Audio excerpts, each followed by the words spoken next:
What's better than Championship Sunday and boom? Hi there, welcome. This is SportsCenter from the nation's capital. I'm Scott Van Pelt. Steve, we signed up for 64-ish.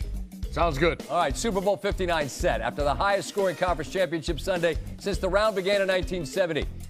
The Philadelphia Eagles, bang, bang, bar gang, they're going to take on the two-time defending champions from Kansas City. It's the Chiefs and the Eagles running it back. Here is how we got here on a wild and high-scoring Sunday.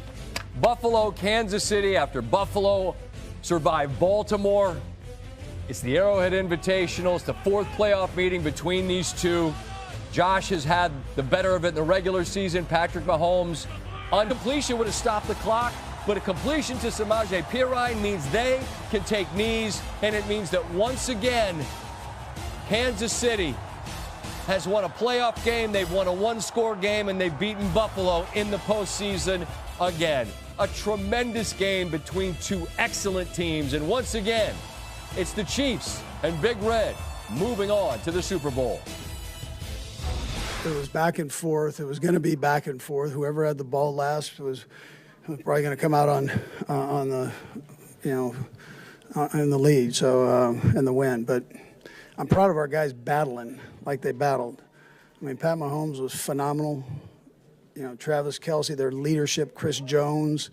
I can just go through all these guys. I mean, they didn't waver at all, and that's how they've been. I mean, you know that from training camp. I mean, they've got this personality where they know how to bear down. They know when to have fun, but they also know when to bear down. Man, I'll tell you what, man, there's nothing better than playing in front of Arrowhead for an AFC championship, man.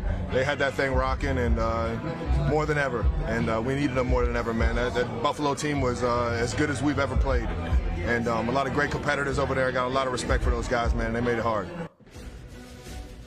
The Chiefs entered this season the ninth team with a chance to win a third consecutive Super Bowl. 3 of the previous 8 missed the playoffs altogether. Something we'll talk with Chris Jones about when he joins us a bit later in the show.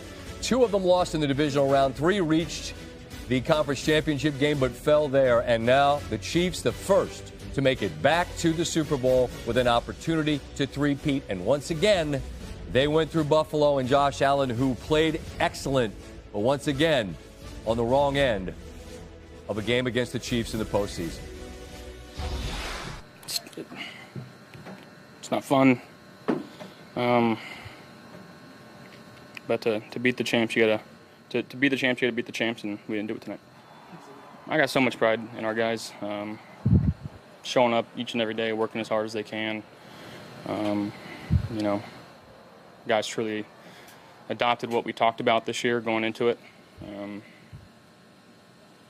Love these guys. You take me through the fourth down play there under pressure. Yeah, they gave a good look. Didn't see anything in my first cadence. We were sliding left. Corner came. Yeah. Historic performance for Kansas City. And they awaited the winner of this one. Well, actually, they didn't, because the winner happened earlier in the day. The Link, man, that's a tough place. Great game. Washington turned it over. And Saquon, man, what a difference this guy's made from the start of the year till now. When you signed here in free agency, did you think this would be a possibility to go to the Super Bowl your first year as an Eagle? Of course, that's why I came here. That's one of the first conversations I had with Howie. That's a conversation I had with my family. And like I said last week, came to Philly to be a part of games like this. And nothing better than a game where you can advance to the Super Bowl. I don't play the game for stats. I don't play the game for numbers, any statistical approval from anyone else. And I understand that everyone has a preconceived notion on how they want it to look or how they expect it to look. And I told you guys that winning and success is defined by that particular individual, and it's all relative to the person. And what I define it as is winning. And so the number one goal is always to come out here and win. Conversation with the winning quarterback, Jalen Hurts, a little later in the show. 55 on the board for Philly, the most by any team in a conference championship game all time. Distinction previously held by the Bills in the 90 AFC championship game against the Raiders. Buffalo won that one 51-3. 7 of Philadelphia's 8 total touchdowns came on the ground, which matches the most rushing touchdowns in a game in NFL postseason history. You got to go back to the 1940 NFL championship game to find the team they tied. That's the Bears, who rushed for 7. They beat Washington. Score was 73-0, Steve. Teasers did not get home then or now. 6 of the rushing touchdowns were by Saquon Barkley and Jalen Hurts. Both of them had 1, 2, 3. They're the first duo with 3 rushing scores in a playoff game. Just the second to do it in any game. Priest Holmes and Derek Blaylock of the 2004 Chiefs. Been a hell of a year for this guy. More to come. But the road ends today for Jayden Daniels. Obviously, man, it sucks, man. It sucks. Excuse my language. But just, I couldn't be prouder of the guys in the locker room. You know, just year one, everybody not really knowing each other. Rookies, the vets did a tremendous job of, you know, bringing us in and helping us out. And, you know, we all just meshed, and, you know, we got to this point. But at the end of the day, man, you know, we lost. It sucks. But we'll move on from this. Tim Hasselbeck's been with us all season long, and now we've got our Super Bowl. We'll get to that matchup in a minute. Let's start with Saquon Barkley and the difference that he has made. That's the first question I asked Jalen, by the way, when you will hear that interview a little bit later. But you try to frame what he does for this team. What do you got? It's a passing league. Yeah. They get their big plays in the run game. Like, it's crazy. What a toss. Yeah, and it happens every single week, it seems, because the moment you make one little mistake, he makes you pay for it. They're just running a perimeter pin and pull play. And look at Dante Fowler Jr. He gets pinned, so he tries to spin out of it. Well, you can't do that because now he collides with Bobby Wagner. Now you're not accounting for every single gap. And now what for most teams is a 15-yard gain, now is, you know, a home run. That's what it is. And it's always like this close. They're just running a simple counter play here. But because of the threat of Hurts as a runner, look at how slow Bobby Wagner, who's going to go to the Hall of Fame one day, is to react to this counter play.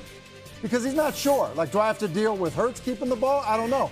Well, here come the pullers. And so now look at the angles that they get on Bobby Wagner. And now next thing you know, that's Saquon just finishing a run. They are so close on a lot of these like 10, 12-yard runs to being the 50, the 60-yard touchdown runs. We see some of them, but they're also close a bunch of other times. And so they're just different than every other team in the NFL, especially right now, because it's really all based on their run game. The recipe for Washington could not have been 4 turnovers to none and 4 more penalties, some of which gave Philadelphia chances to add to this. I mean, in the end, they scored 55. It's a heck of a year for Washington, a lot of runway for them to figure out who they're going to be moving forward. In the AFC, we know who Kansas City is, and unfortunately for Buffalo, they know who Kansas City is as well. This game, it plays out like so many before in terms of this one. How'd they get it? Well, listen, I think that we've talked a lot about the defense for Kansas City all season long. Their offense has not been as explosive, but they do what it takes. And so when you look at what they did offensively, they tried to run the football. They ran Patrick Mahomes. Let's watch this. They run a counter, midline counter. So they hand the football off. Mahomes had the ability to keep it. First drive. Later in the game, they run the same exact play. This time Mahomes keeps it. Well, here's why I say they do whatever it takes. Go back to September.